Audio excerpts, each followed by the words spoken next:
Capítulo 1. Un niño precoz.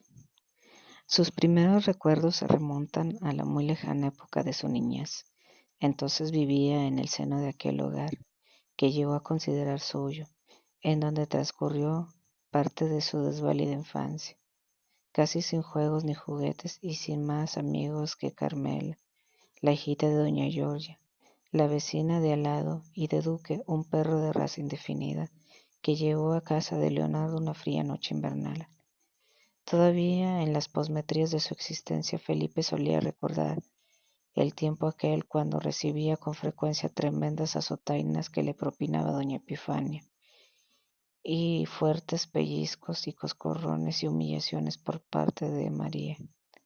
Doña Epifania era una mujer de edad madura y chapada a la antigua, de escasa cultura, sumamente católica, por no decir fanática, de carácter enérgico y semblante adusto, acostumbrada a asistir diariamente a misa y pertenecía a la Asociación de la Biela Perpetua.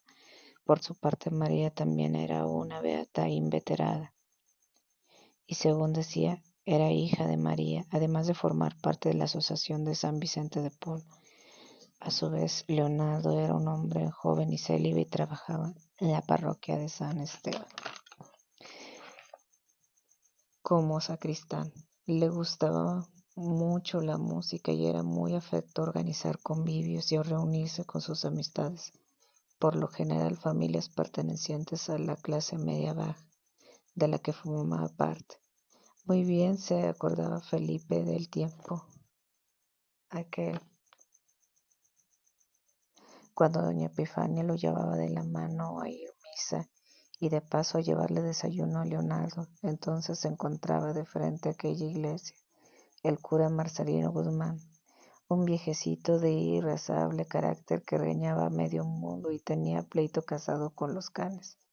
Los feligreses ya estaban acostumbrados a ver al curita dejar en suspenso el sermón, descender del púlpito, chicote en mano, e ir por la nave al templo detrás de algún famélico perro que había osado entrar al sagrado recinto. Por aquel tiempo cerraron las iglesias y dejaron de oficiar en ellas los curas, pues según se dijo, el clero se negaba a cumplir ciertos ordenamientos emitidos por el gobierno de la República. Fue entonces cuando en varios estados del país grupos de campesinos principalmente tomaron las armas y se inició la que fue llamada Revolución Cristera, tal vez porque el grito de Viva Cristo Rey encontraron la muerte de muchos mexicanos en una lucha inútil sin razón verdadera. Durante 3 años aproximadamente no se oficiaron ritos religiosos en los templos, aunque algunos sacerdotes celebraban misas escondidas en casas particulares. Algunos curas extranjeros fueron expulsados del país por encontrarse ilegalmente, y el clero llamó a eso persecución religiosa. Felipe asistía los sábados por la tarde a la doctrina que impartía Anita Rangel, una profesora que también dirigía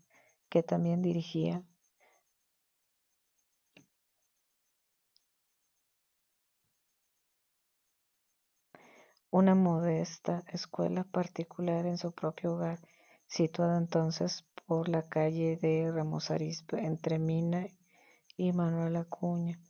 Una de aquellas tardes llegó Leonardo en los momentos en los que los chiquillos estudiaban el catecismo del padre Ripalda.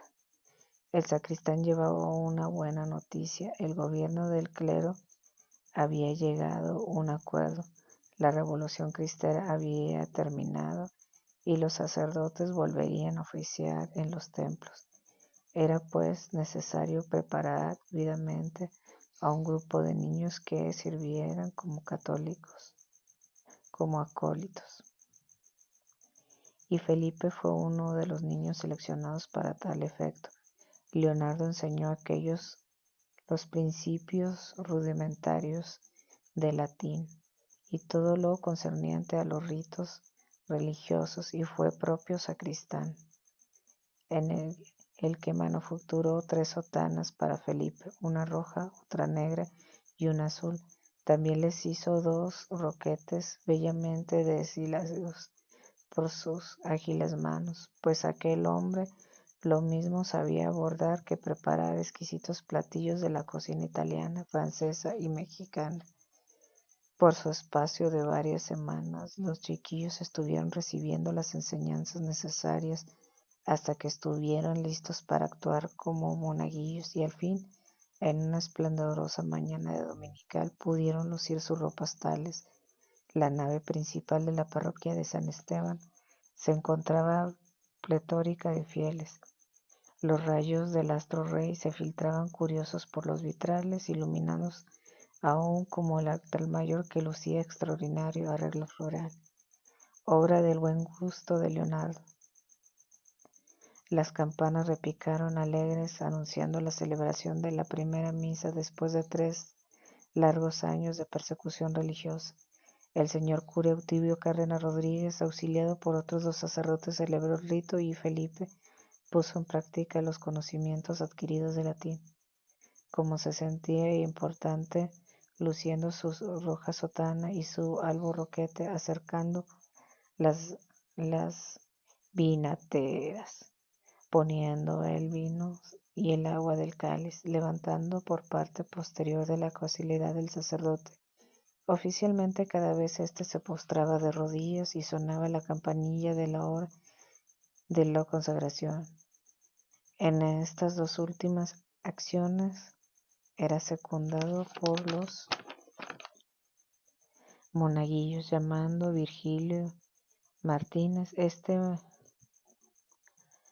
Esa mañana después de misa, Leonardo y Felipe desayunaron chocolate de metate, preparado y distribuido por una tienda llamada Puerto Rico, situada en la esquina suroeste de las calles Allende y Juárez, acompañado con pan de la cebra. A partir de aquel día, todas las tardes después del rosario, celebraban bautizos. El padre Cadena no se daba abasto con atender la gran cantidad de chiquitines que llevaban a recibir el primer sacramento de la Iglesia Católica. Después de la ceremonia bautismal, los padres y padrinos de los últimos nuevos cristianos acudían a la sacristía para recibir la boleta de bautizo y cuando salían ya eran esperados por numerosos pequeños, incluidos los acólitos, para pedirles el bolo. Se formaban entonces una tremenda algarabía en el atrio de la iglesia, y la petición en el coro se escuchaba estentórea: el bolo, ole, porque no el ahijado sale pedorro. Y para evitar terrible maldición, los padrinos arrojaban puñados de moneditas de 1 y 2 centavos, y habían algunos que incluían de 5 y hasta 10 centavos de plata. Después el grupo de monaguillos corría hasta la casa de Cuca, allí en la esquina de Padre Flores y Abud, para saborear las ricas enchiladas que sabían preparar aquella mujer. Entre los acólitos de Felipe se encontraban, además de Virgilio Martínez, Miguelito Lozano, Miguel Vázquez, alias el Pericocha, los hermanos Andrés y Julio Hernández, Ventura de Nigris, Carlos Nicolás Ugale y Emilio González. Felipe fue muy inquieto, travieso durante niño. Leonardo lo inscribió en el Colegio de La Paz y todo en la calle de la Fuente, pero nada aprovechaba en las clases, tal vez porque éstas eran alternadas con frecuentes rezos, ya que las maestras eran religiosas. A lo que también por eso Felipe se vio muy seguido de pinta, hasta que un día lo enviaron un recado a doña Epifania, y afortunadamente,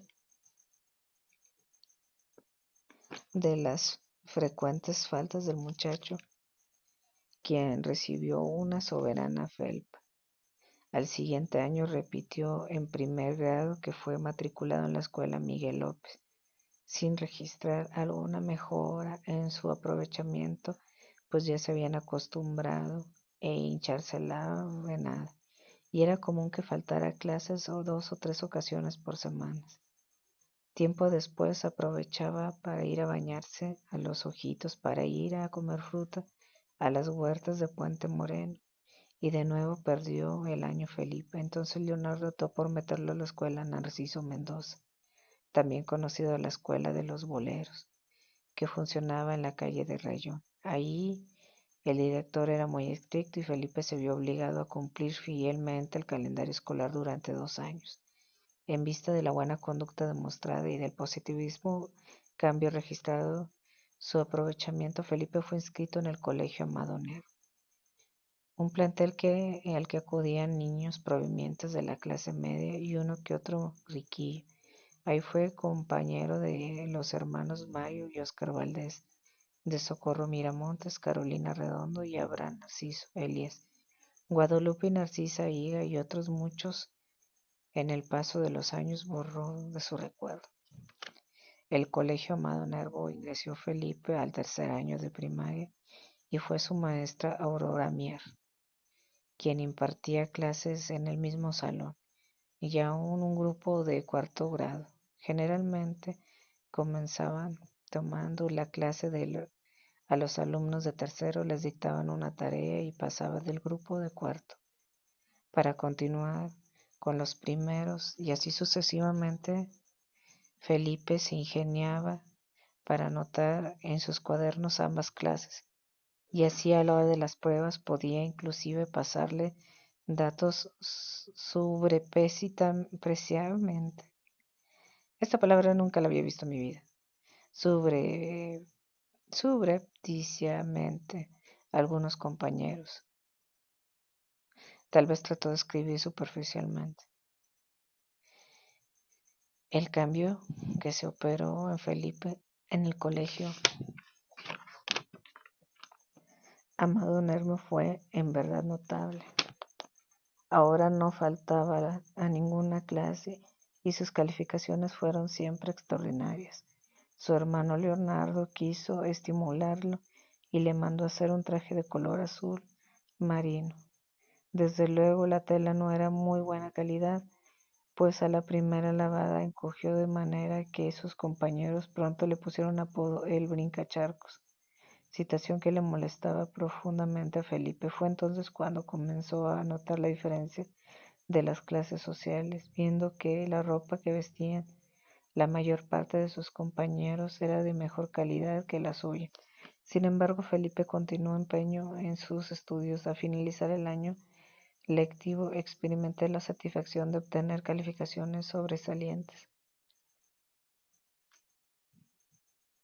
Por ese tiempo también existían personas desaprensivas que dejaban correr rumores de aviesos.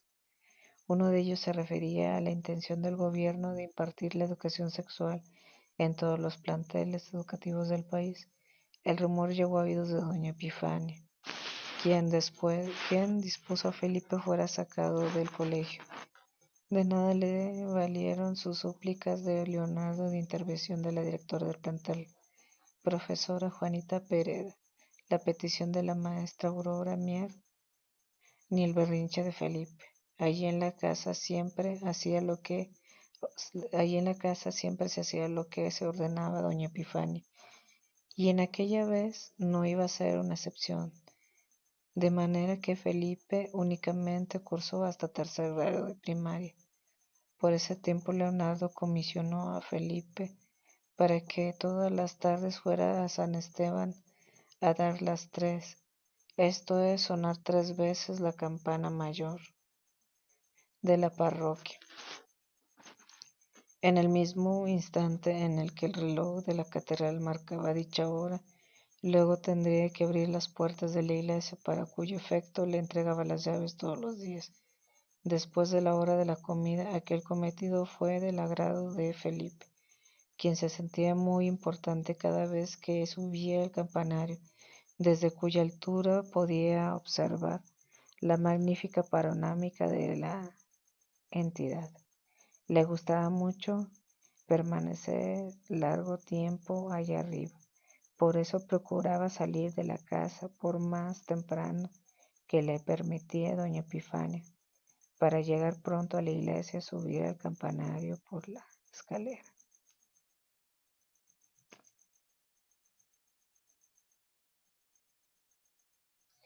de caracol, cuya entrada estaba por la calle de Ocampo. Desde arriba le gustaba ver el tránsito citadino.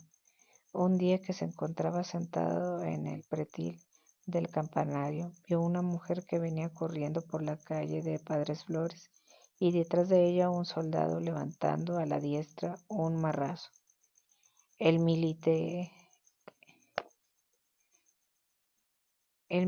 logró alcanzar a la mujer en la esquina de Ocampo y le hundió en la espalda la bayoneta. Su víctima cayó al suelo sobre la banqueta y allí siguió el soldado dándole puñaladas hasta que le cansó el brazo. Terminando su macabra tarea, huyó corriendo ante los azorados ojos de los viandantes sin que nadie se atreviera a intentar detenerlo. Felipe quedó atónito, sin poder moverse momentáneamente, hasta que instantes después sonaron las campanas reloj de la catedral anunciando las 3 de la tarde. Al paso de los días pudo darse cuenta Felipe que el llavero que le proporcionaba Leonardo contenía las llaves de todos los cepos que se encontraban en la iglesia y probó abrirlos.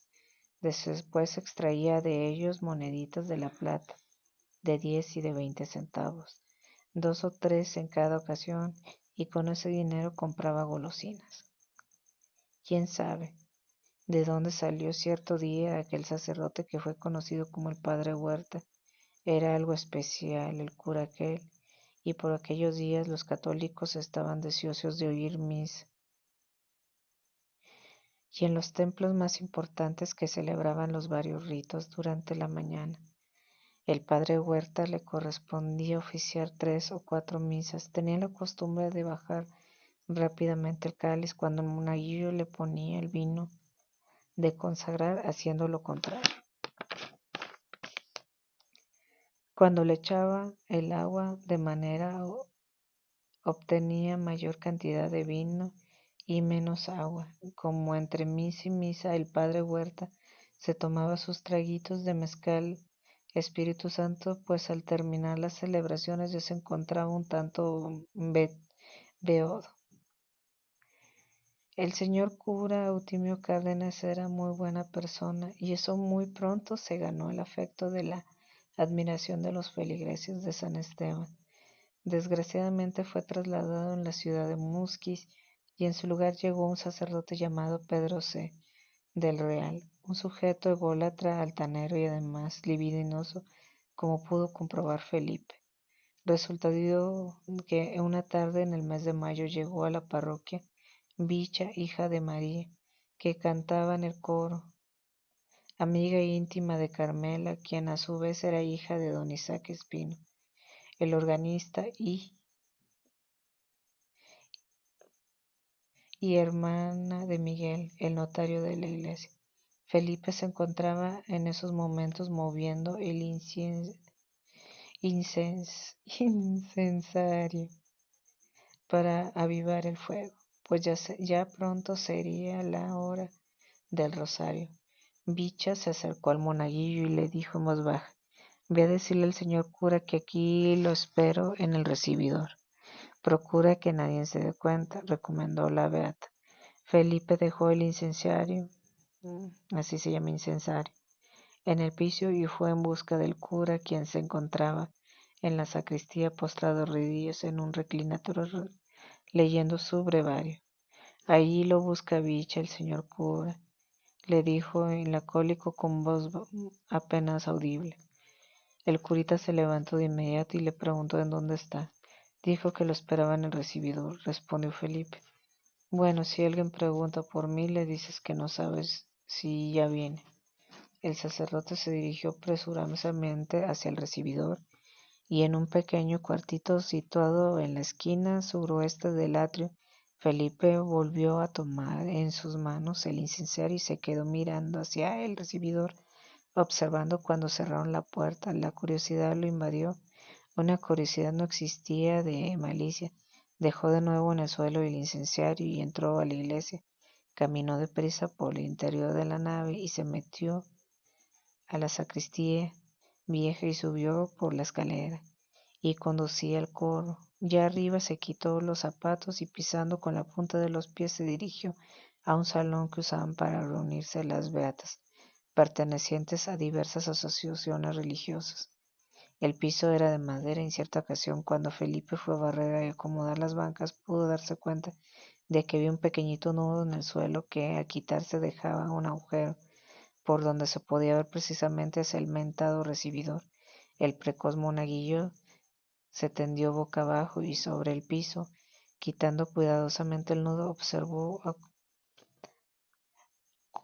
observó curioso allá sobre la pequeña cama. Estaba la hija de María y el curita haciendo el amor. El cura Pedro C. del Real era un bribonzuelo acostumbrado a engañar a la gente, igual que a muchos lo hacen todavía, aprovechándose de la candidez y buena fe de los católicos. Resulta que una familia acomodada mandó a decir una misa por el eterno descanso de uno de sus deudos, pagando anticipadamente por un dicho servicio y señalando la fecha respectiva, el día indicado, y comenzaron a llegar familiares y amigos a la familia mencionada, quienes ocuparon desde luego las bancas de adelante. La misa estaba anunciada para las 8 de la mañana y poco antes llegó Leonor en ese tiempo, presidente de la Asociación de San Vicente de Padua, acompañado por un grupo de personas. Leonor fue a buscar a Leonardo para entregarle varios ramos de flores, pidiéndole que los colocara en el altar mayor antes de la próxima misa.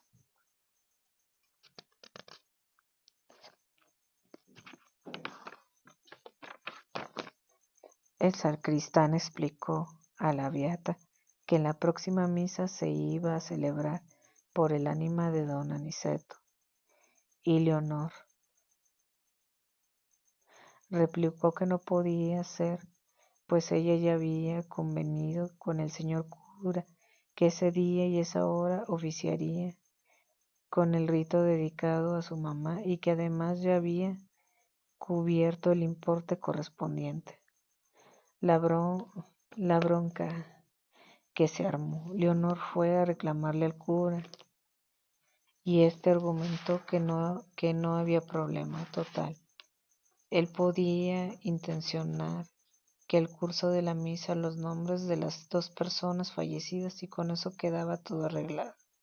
Cuando terminó la ceremonia, el sacerdote llamó a Leonardo y le puso una buena regañada, diciéndole que era un chismoso que se metía donde no le importaba. Leonardo le contestó molesto: y usted es un cura sinvergüenza y negociante y otras cosas más. Pues si no te conviene, deja el trabajo y lárgate. Nada más me paga lo que me dé, le contestó Leonardo. Dile a Miguel que te liquide y no quiero verte más. Ni yo necesito verle la cara a usted. Así dejó Leonardo de ser sacristán de la parroquia de San Esteban y Felipe también dejó de ser acólito.